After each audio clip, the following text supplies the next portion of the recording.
बदलापूर येथे सोशल मीडियावर व्हायरल झालेल्या एका वादग्रस्त व्हिडिओ प्रकरणी संबंधित तरुणीचा जामीन अर्ज न्यायालयाने फेटाळल्याची माहिती समोर आली आहे.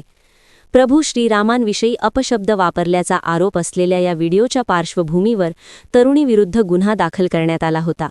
या प्रकरणाची सुनावणी झाल्यानंतर न्यायालयाने जामीन अर्ज नामंजूर केला.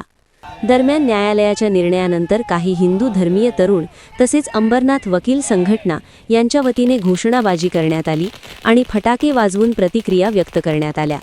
तसेच सोशल मीडियावर कोणत्याही प्रकारे दोन समाजांमध्ये तेढ निर्माण होईल असे कृत्य करू नये असे आवाहनही करण्यात आल्याची माहिती मिळाली आहे.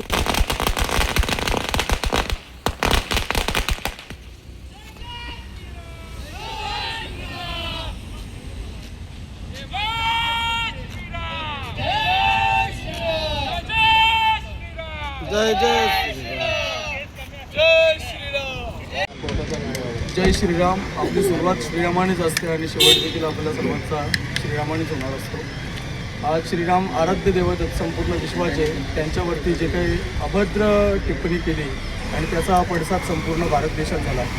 त्याचा उद्रेक आज झाला असता तर तिला बेल भेटली असती, परंतु आपल्या अंबरनाथ वकील संघटनेने देखील विश्व हिंदू परिषद असेल किंवा आंतरराष्ट्रीय बजरंग दल असेल किंवा इतर ज्या संघटना आहेत आपल्या हिंदू संघटना, यांच्या आज हा विजय झालेला आहे. खऱ्या अर्थाने संविधानाचा विजय झालेला आहे. माझं एक सांगणं असेल सर्वांना की आता धार्मिक तेढ निर्माण होणार नाही, सामाजिक तेढ निर्माण होणार नाही याची प्रत्येकाने काळजी घेतली पाहिजे.